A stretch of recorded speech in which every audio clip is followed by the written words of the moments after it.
Zach, I know this is going to be a full circle moment for you dahil naging contestant ka rin and of course sumali ka sa The Voice Kids dati, 2014. Yes. So how does it feel now na judge ka na or coach ka na?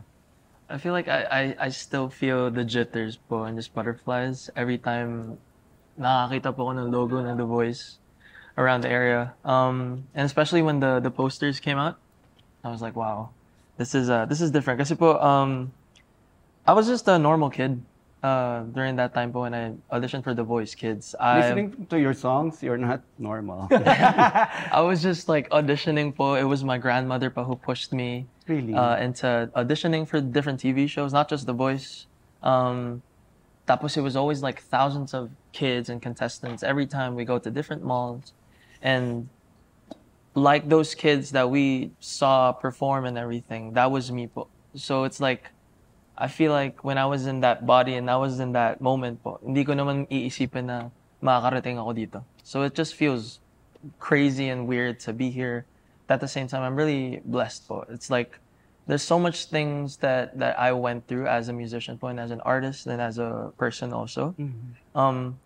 But yeah, I always pray for it, and you know, God always has a reason talaga for everything. It comes in time where you realize things po na kaya pala ginawa ni God to, kaya pala ganito yung nangyari.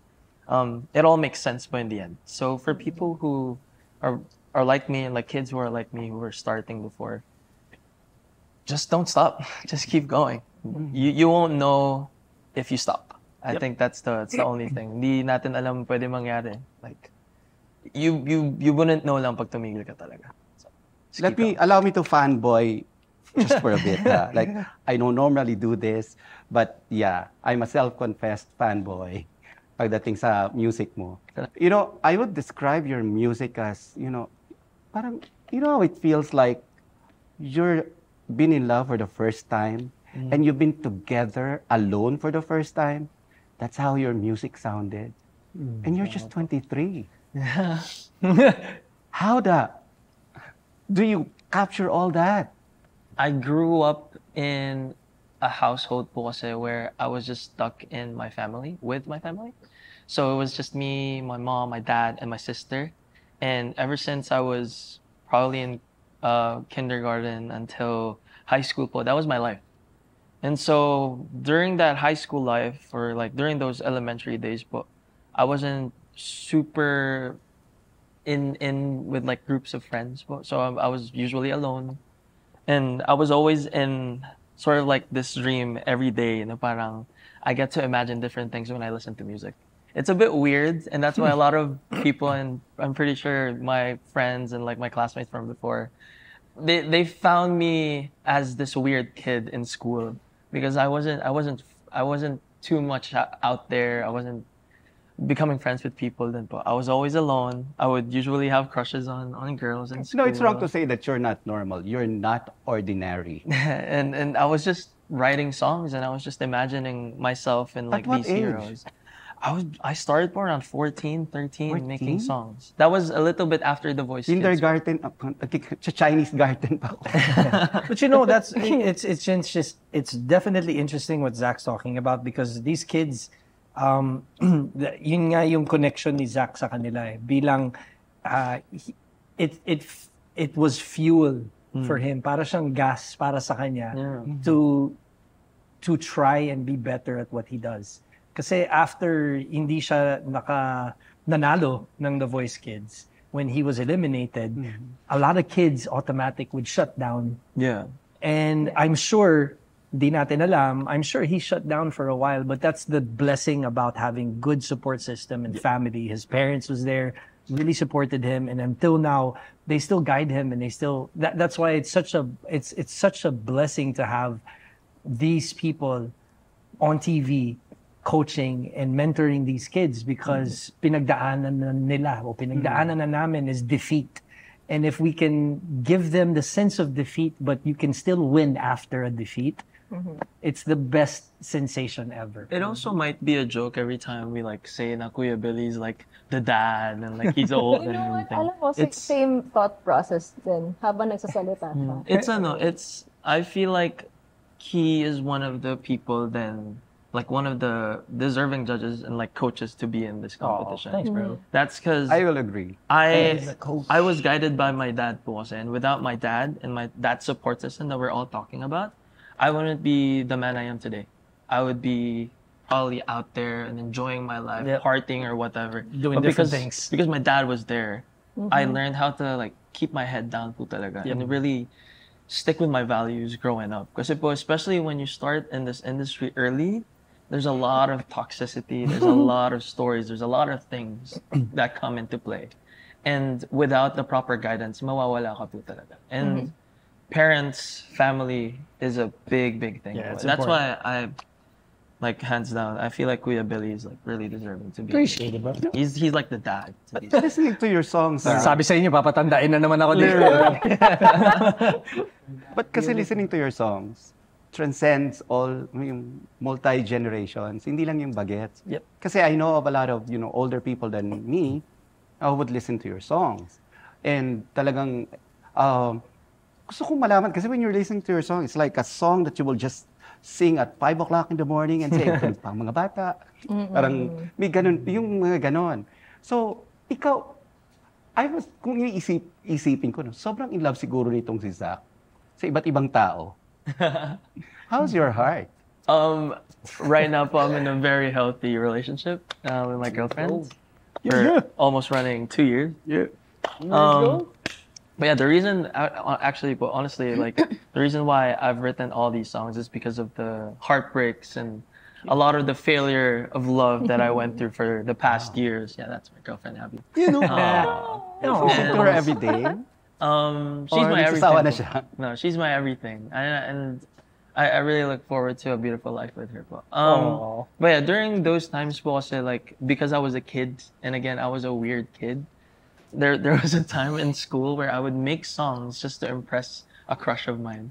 So there's a lot of like girls that would dump me because I was just weird, and I would write songs about them, and I would like write about how their hair was pretty and how long it was and all that. It might sound sweet right now, but it was a weird thing to receive. as a Stalker kid. yung dating. Very stalker vibes. I see you walking out the room Yeah, with your long black hair. Pero yun po, that Sa was Gen it's one of the Alpha, reasons. stalking na tawag dyan. ah. That was also why I guess there's a lot of love and a lot of passionate things on how I write things. And it's also because of the things that I went through with my family. My dad and my mom also had some stuff that they had to go through as parents, and because of their experiences and challenges, I kind of like put myself into their shoes. But that's how I wrote. That is so nice, Zach. I'll go to Ben and Ben. Kayo naman, Parang nakakabahan. kayo naman yung... Hindi ko alam, parang ang lalim nung hinanakit nyo sa buhay. Na, I don't know, parang how can these young kids write about hurt this much? Parang ako kasi purist ako eh. I'm an 80s person eh. Like, there are a lot of 80s songs that I can relate to. Pag yung nakakarinig ako ng bagong song ngayon, tapos parang, ay, hindi maganda yan. Ganon. Pero may mga songs na talagang, uy, parang may ganon. And your songs are like, parang siyang galing sa 80s because of the way I relate to them. Where do you draw it? That kind of hurt? I guess parang life experiences din. Parang we've been through not a lot in terms of, especially, with people na mas maraming napagdaanan, pero I would say yung bigat ng mga napagdaanan namin,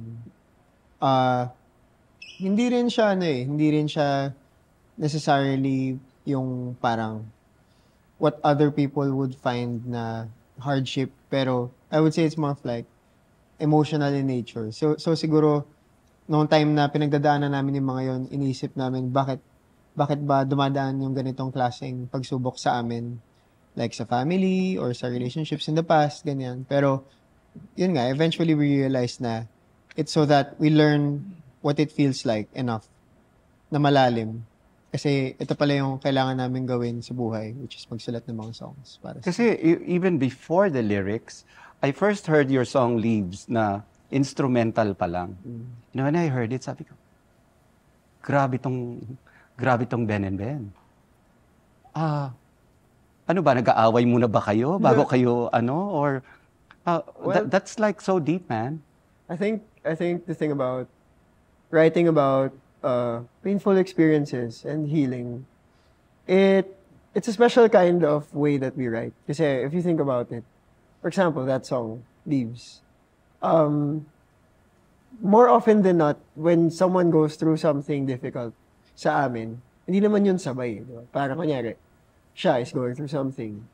Tapos, the other learns a very specific kind of, I would say, skill, which is you have to learn how to really empathize with your songwriting partner. And for us, of course, it comes more natural because we're twins. We're brothers. We're literally half of a whole. And so, when songs like Leaves, like Atang Isip, when they're written, parang nagiging natural lang din na you literally step into the other shoes, and then you complete like what the song is saying in a way, as if you've been the one through what situation the song is telling about. And I think that kind of empathy is important because when people eventually listen to the songs, it also should feel like it's something that they've been through. Kahit na, kasi kunyari po, parang marami sa mga nakikinig sa amin, hindi naman namin ever na-meet. Pero we always get messages or like, whether it's in person or online, na parang, how come this is exactly what I'm going through, you know? And I guess at the end of the day, it boils down to empathy of like knowing what it feels like and being able to really write it and write it in words and music. You being twins, like I know of some twins na meron silang parang language of their own. Apo. Meron ba kayong ganon? Like parang yung a certain tingin lang, alam ko na yung iniisip mo. Apo. Si B1 po talaga saka si B2. Ganyan po si B1 saka B2. So nakakatulong ba minsan yun? Or mahirap para sa inyo? Mahirap siya para sa mga kaibigan namin. Kasi minsan, ito real story to. Like, kadalasan, si Miguel papasok sa room. Kahit sila, naranasan na nila to. Yung parang sabihin, alam mo ba, grabe yung show pa na kinain namin kanina. Sobrang grabe yung asado, ganyan. Tapos, alis ako. Tapos pagpasok ni Miguel, yung words, yung mismong kwento, exactly the same yung sasabihin niya. Tapos sasabihin ng mga kaibigan namin. Alam mo, narinig ko na yan. Kanina lang. Oh. Kanina lang. Yeah. Karin, nagsabi. Parang, tsaka minsan kunyari, nagkakwentuhan, ganyan. Tapos, papasok siya. Tapos, may reaction siya dun sa kwento nila. Tapos, parang, dahil dun sa reaction, kailangan nila mag-respond a certain way. Tapos, lalabas siya. Tapos, ganun, pagpasok ko ulit, tatanungin ko yung exact same thing. So, ulitin nila. So, parang, So nakakapagod sila. Basically. may ganun nga ako. Is the point. Punta na ako dun. Nakakapagod sila. Pero sa inyo dalawa, nakakatulong ba? Of course, syempre, you cannot keep secrets from each other. I think definitely it helps, like, the connection when we make music. Kasi, you understand deeply what the other is writing, but also, from a deeper level, what the other is going through. So, yun. Thankful na din ako na, lahat ng mga pag-aaway namin, na-experience na namin growing up, like, grade school, high school, college. So, by this time, parang na kaming, yung alam mo na yung timpla ng bawat isa. Nag-aaway pala kayo? Grabe.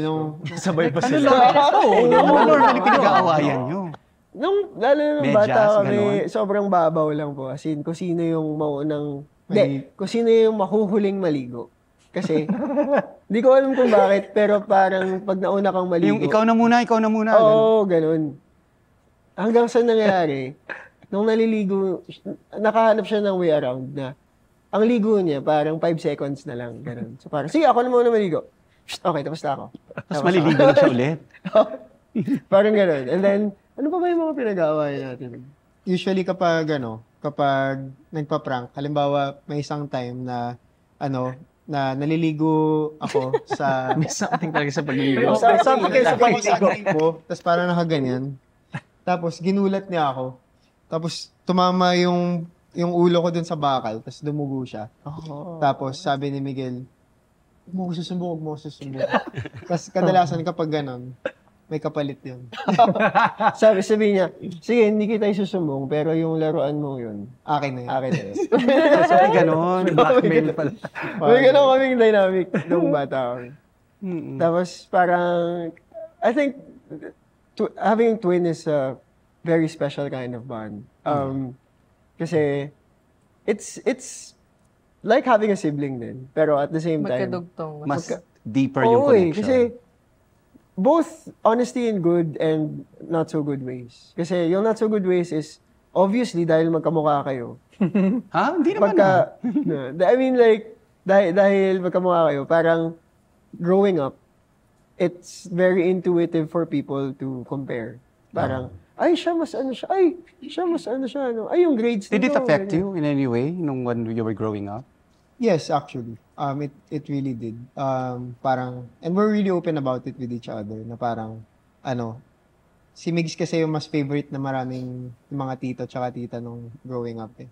Although our parents tried to protect us from it, pero wala, ganun talaga eh. So parang, you grow up with like feeling na hindi ka enough, ganyan. But eventually you find your way na parang yung self-worth mo, mas hindi pala siya defined sa sinasabi ng ibang tao. And like, so yung mga ganun, yun yung mga gusto naming ipasa sa mga bata eh. Like, teaching them in the way na magigets nila na kahit na they only reach this far sa competition, kahit na, yun nga, like, di namin sila ma-protect 100% sa sabihin sa social media, their worth is not defined by any of that.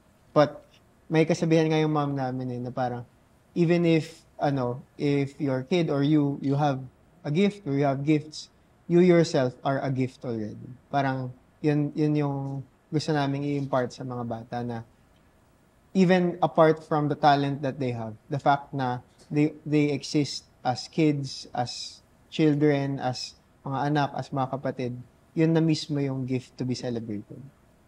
Bibigyan ko kayo ng bagong pag-aawayan ha. Isa lang ang button. Yata ninyo eh. Yun Tama nga ba? eh. Opo. Isa lang o nitigisa kayo? Isa lang po. Isa lang. Yung Paano balita yun? namin. So, may Bato. phone na friend kay Julie. Julie, sino? Really, ano na. Call a friend. Actually, yung nangyayari nga ba dun? Kasi, ideally, kung isa lang yung button, dapat nag-uusap kami. Pero hindi ba pag auditions, malakas yung sound. So, paano tayo mag-uusap? Ganun nga talaga. Parang, So, pag nagano na sila, alam Alam na na namin. Mm-mm.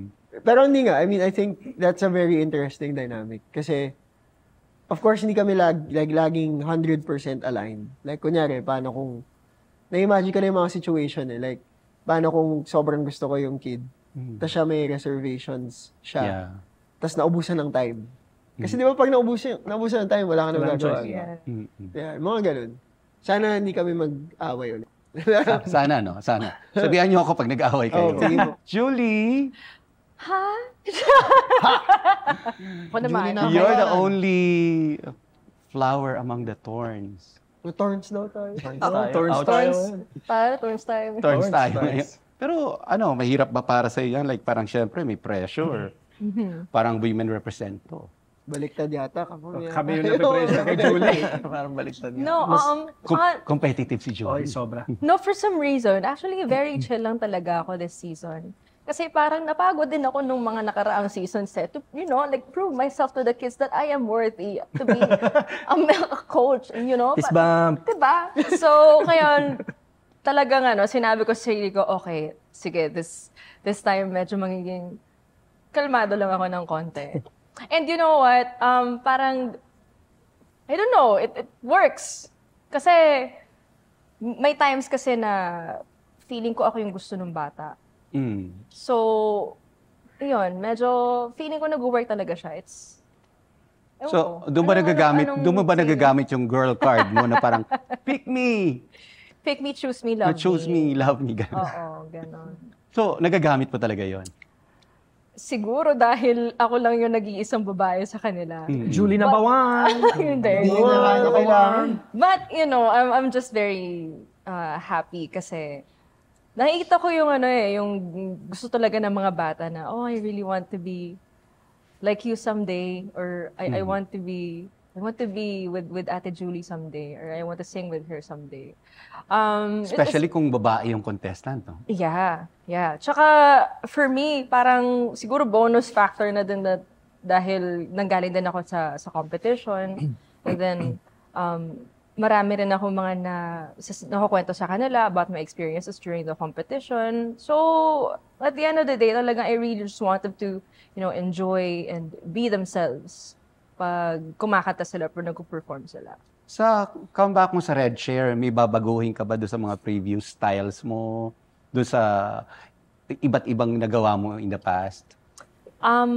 Feeling ko wala naman ako Mas masyadong... vocal ka ba this time? Wala naman ako masyadong kailangan baguhin. Siguro mas magiging technical lang ako this time since etong mga batang to sobrang grabe. Like, alam nila kung ano yung gusto nilang gawin. Alam nila kung ano yung magiging takbo ng performance nila. So parang ako, as a mentor and as a coach, syempre may mga ideas din ako na pwede kong ibato sa kanila. Like, okay, let's do this na part na ganito, dapat medyo, siguro magko-play around ako with that, being technical. Medyo technical lang naman. But syempre, if I know and if I feel na medyo hindi comfortable yung bata, syempre hindi ko naman sila talagang ipupush. But, that's why ganun talaga yung trabaho namin as coaches. Hindi talaga ganun kadali.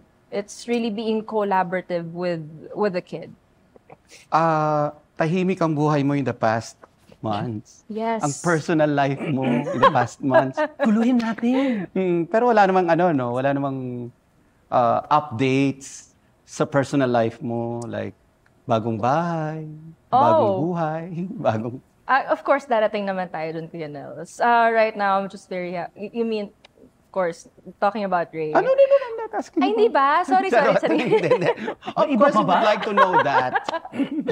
But yeah, right now, we're just very happy, very secure. And moving forward, I think talagang parang papunta na rin kasi kami doon. So, yeah, hindi naman din siya kailangan super... You have a dog. You have a dog together. It's somebody else's dog. Mali. Akala ko pa naman, sabi ko, Julie. Ayun, may bagong issue. Magnanakaw sila ng aso. ng iba. So, tahimik. Very quiet. And tahimik is good. Not at all quiet, pero you know that it's still there. So whenever people ask us about that kinds of stuff, syempre, yeah, we're very chill about it, and it's not something na kailangang i-rush or like madaliin. Kasi if you know to yourself that doon din naman pupunta and you're both very secure, very happy, and very content, diba? So nothing else really, matters. We'd like to tell you lang that we're all waiting and watching.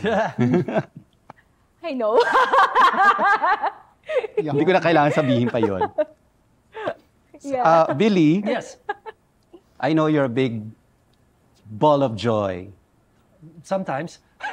Right now, alam naman natin, August 17 is a really big day for you. It was a big day for my wife and Amari bilang kuya siya for the first time. It was also so big na pabalik ako sa eroplano when she gave birth. So I wasn't here when Austin was born, but I was on my way to the hospital na. So it was But definitely... how's that for you? Like, I'm sure, kung pwede mo lang sabihin yung piloto, double time mo. Funny. Maraming nangyari nung linggong yon because I ended up having to go to France and I had a few obligations na kailangan kong gawin. And then yung return day, actually sinabi pa nung doktor sa amin na ilang araw pa yan, it's gonna be ganito, the 39 weeks pa sana is what we're shooting for para at least healthy talaga yung bata, etc. Ayun, 38 weeks and 4 days, bigla na lang siyang naging 3 cm and sabi niya, I'm going into active birth. Nagboarding ako. Pagdating ko sa eroplano, text ng pinsan niya was, ate's in labor na. Were you scared? Were you, I was, ano ba? Anong I was nararamdaman nung time stressed. na yun? I was stressed. I was sick to my stomach. I had food poisoning pa at that time.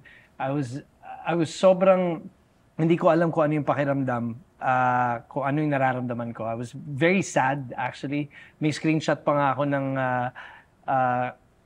nung nanganak na siya, si baby nandun and medyo blurry pa, pero umiiyak ako sa telepono because hindi ko sila they just kept on cutting off. And yun, I had to wait 9.5 hours pa until I got here. Tapos, Must be the longest 9.5 hours for you. of my life.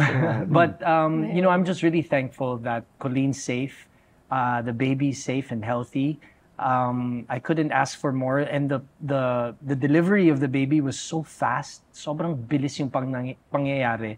And it's such a miracle baby. Kasi, ang tawag, it was an end-call birth, which is, he was born in the sack pa rin, sa tubig pa rin siya. So, para siyang itlog na nalaglag kay Colleen. And yung mommy niya, so the grandma was the one yung sumalo kasi the doctor wasn't there. May nurse lang na pinaprepare yung birthing niya. Kasi ano siya, water birth dapat eh. So, hindi na siya umabot sa tubig. As in, nanganak na lang siya within less than 2 minutes. As in, lumabas na si baby Austin. Kaya, it wasn't so hard for my wife, pero saludo ako sa kanya. I've never seen anybody stronger in my life until I Taking saw. all this into consideration, what was the feeling when you first held Austin?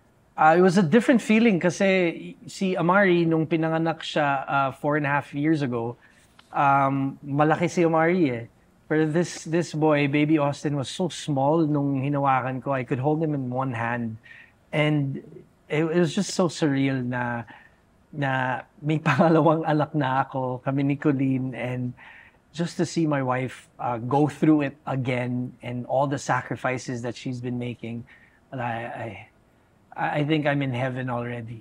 Kahit pa paano, I just feel so content, I feel so blessed, I feel so whole. There's no emptiness, walang mabigat sa katawan ko. There's just pure happiness and joy and blessings that's just been happening for the past couple of weeks. So I'm really just thankful, honestly, na sa panahon ngayon, sa dami nangyayari sa mundong ito, like, I'm just so thankful that my wife gave birth to a healthy baby boy. Congratulations Thank to you so and much. Colleen. Thank you very much. Appreciate it. Okay, before I let you go, I would like to ask, if there is one song to best describe your journey, kasi all of you once dreamed of being, where you are now, guys. So, meron bang song na pwedeng mag-describe nun and why? That's hard. Yeah, that's a tough question. I mean, there are millions and millions of songs that can describe. Para hindi na mahirap, sa tingin ko, Bright Lights na lang yung akin. Para sa buhay ko ngayon, kapapanganak lang ng pangalawang ko, uwi! That's all I hear is, uwi! Yun na yun, uwi! So, safe ako doon, bro. Kayo na bahala sa kanta nyo. Pero totoo rin, di ba? If you think about it, Yeah, I mean, right now, my family shines brighter than any light. Kaya sobrang, there's a lot of sacrifices that needs to be made. Kaya I think I'm just looking forward to the time that I can just really spend time with my family and be with them 24/7, kahit pa paano. Because it's very hard. It's very difficult to be away, raising a child, and your wife is literally doing 180% of everything. So it's very, very hard for a man to accept that. But I'm so thankful that she is given everything. So kaya Bright Lights yung sa akin. Walang kodigo. Julie, sana naman ikakasal ka na ba Jessa Saragosa? Let's go!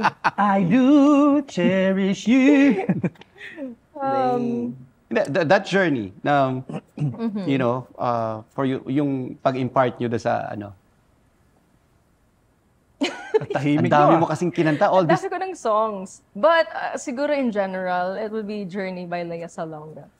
Kasi kahit na sabihin ko na medyo marami-rami na pagdaanan, marami pa rin akong pagdadaanan. So, it doesn't really stop. Zach? I still can't think of one. Trying to think, boy. I guess I would say, I would say Iris by the Goo Goo Dolls. Kasi po, it's such a beautiful song, first It of is. all. It's one of my dad's favorite songs, and it's kind of like I think it's one of the first songs that I learned how to play in the guitar. That sort of like started this whole journey, I feel like po. And every time I hear Iris by the Goo Goo Dolls, it just kicks me back to how I started everything. So, I think that's my song. Good choice. Ben and Ben? Marami din. Pero ngayon na naisip ko, for us could be Your Song by Elton John. Wow. Yeah. Kala ko Kasi parang parang Penelope. I would define our journey as pa-order. Parang ganun sa yung sinasabi ng song, which is at the end of the day we just write simple songs that we want it to become your song instead of ours. Parang kumbaga kasi yung lyrics na, di ba, parang you can tell anybody this is your This song. is your Maybe song. quite simple, but now that it's done. Parang just simple songs that make people realize how wonderful, painful, but beautiful it is to be alive. Hindi ko masabi kung nag-agree si Miguel eh. Oo, same. Same. Talaga. Parang feeling ko, Ganun na yan. inaano mo na siya eh. Parang pinipid mo na. Ito, sabihin mo ah. Ito. The Voice Kids Coaches 2025. We look forward to seeing more of you. Salamat po. Thank you very Thank you much. very much. Thank you. Thank you very Thank much.